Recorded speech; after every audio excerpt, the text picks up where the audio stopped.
Got a little issue with anger? This is Wretched Radio. Joining us in studio, Rick Thomas of rickthomas.net. I'm just going to guess anger is one of the big subjects that people visit your website for most regularly. Am I correct? No, we don't. Oh, come on! We don't ever deal. Don't make me come over there, Pally boy. I'm getting impatient with you. When I get angry with somebody, in essence, what am I doing in my heart? The heart of anger is self-righteousness, and so you can't get angry with anyone without elevating yourself above them to look down on them. It's the Pharisee in the temple looking down on this person here, and so you can't be angry without being self-righteous, and there's no grace for the angry person. You know, see, here's where you're wrong. You don't understand the people that I live with. They deserve it. Maybe. Well, okay, they might be doing things to get up your nose, but that does not excuse self-righteousness and anger, does it?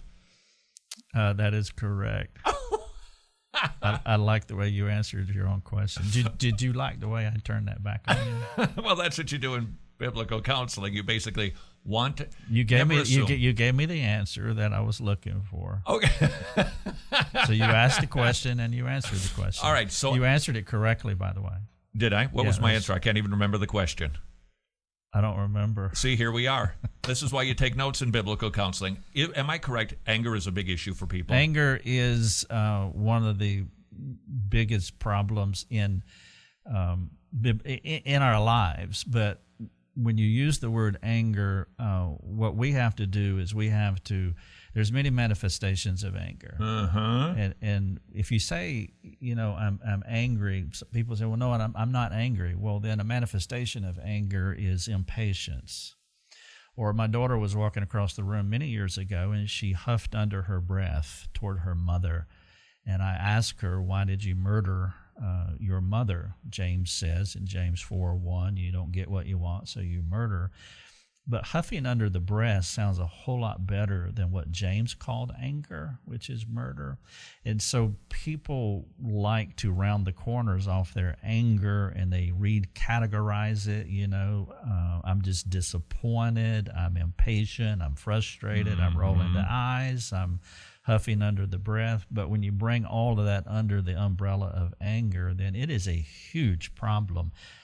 My number one manifestation of anger is impatience. I struggle with impatience, and so that's my struggle with anger. And it's important when you talk about anger that people identify how they get angry, and so these manifestations are important. Mine is impatience. So, explain to me a time when you manifested impatience. See what I'm doing to you?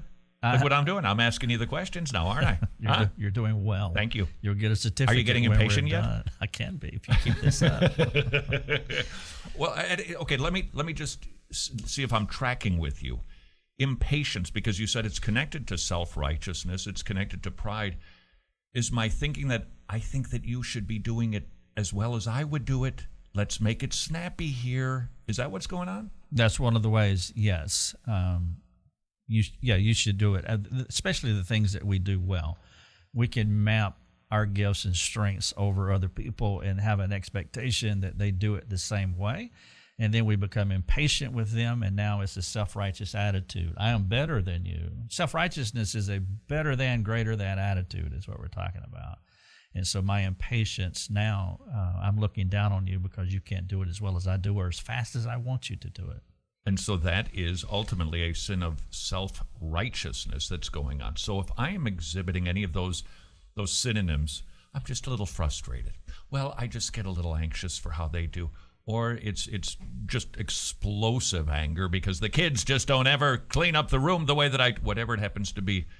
There's varying shades of it. You would agree these right. are shades, right. But at the core is pride and self-righteousness. How do I get down to that core so I can deal with my anger problem?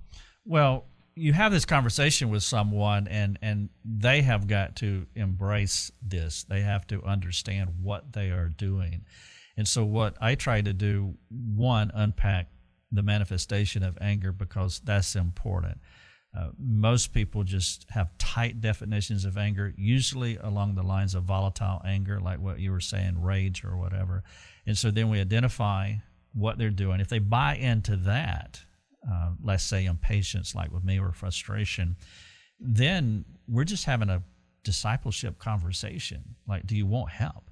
Now, if they won't help, well, then we can start talking about it. A fool doesn't want help. Some people don't want help. And if they don't want it, then you can't really do much with them anyway. But if they truly want to change, then it's really simple to walk through what is really going on. And when you begin to identify that it's self-righteousness, I said earlier, there's no grace for this, because the righteous person, they have their righteousness, and so they don't need God's righteousness. And so they have to understand that their anger ultimately is a sin against God.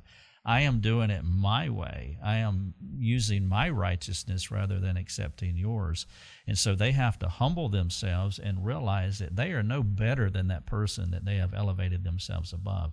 Now, once they come down and realize that it's really just two beggars that are arguing over pennies, and then when they see, then God gives grace for that person. And that's what he said in James 4:6. He's opposed to the proud, but he gives favor or grace to the humble. Now, once they see that and then they lower themselves, well, the anger begins to go away. Rick Thomas of rickthomas.net. The individual who is angry, whether it's explosive or a little bit more subtle, and by the way, you taught me this too. Do you know how I can have anger, be angry at somebody? I'm not sure. I mean, you're fallen. It's easy. Mm-hmm. Are we talking the silent treatment? Yes, sir, we are. Yeah. Anger can be silent, can it? Yeah, well, the two extremes of anger, on the farthest extreme this way is murder. I will kill you. And murder says, I don't like you, and so I'm going to make you disappear. And then if you go all the way to the subtle side of anger, you take it as far as you can, you have another form of murder, which I call silent treatment. Silent treatment says a similar thing. I don't like you, and so I'm going to pretend that you don't exist.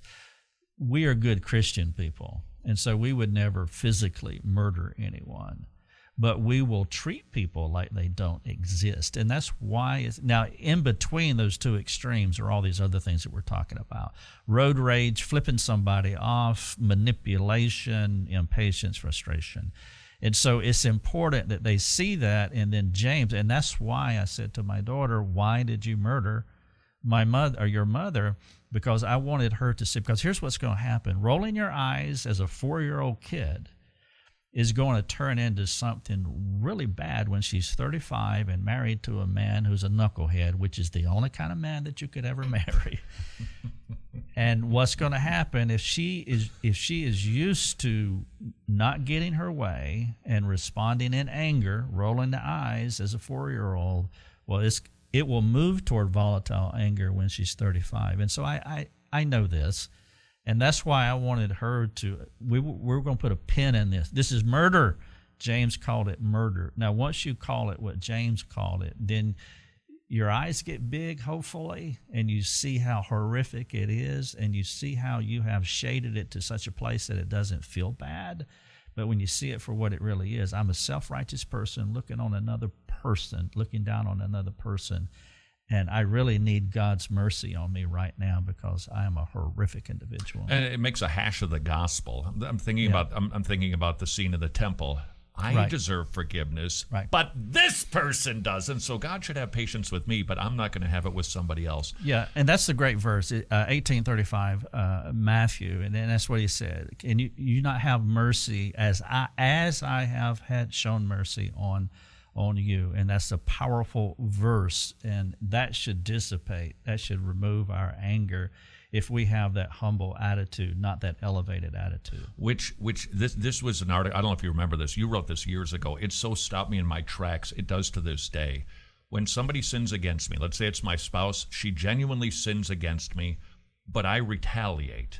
In essence, do you recall what you said in that article? What am I doing to my spouse? You're making her pay for her sin. And who paid for my spouse's sin? Well, you want to lead her to, if she legitimately sinned against you, you want to lead her to Christ and let Christ pay for her sin. But unfortunately, what we try to do when we don't get what we want, as you're describing here, is we go ahead and punish this person here. And so we make them pay for their sin.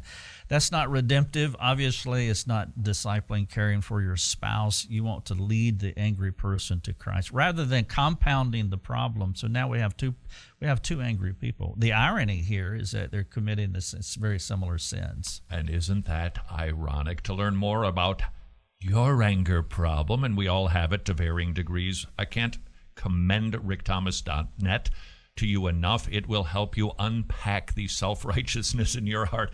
Not easy sledding, but this is what the Christian faith is all about, seeing ourselves in truth and then going to the one who is truth, who can reprogram our brains with his biblical software. See what I did? I brought this whole thing right back around there, yes. Which is what biblical counseling, thank you, is all about. Rick Thomas of rickthomas.net. Until tomorrow, go serve your king.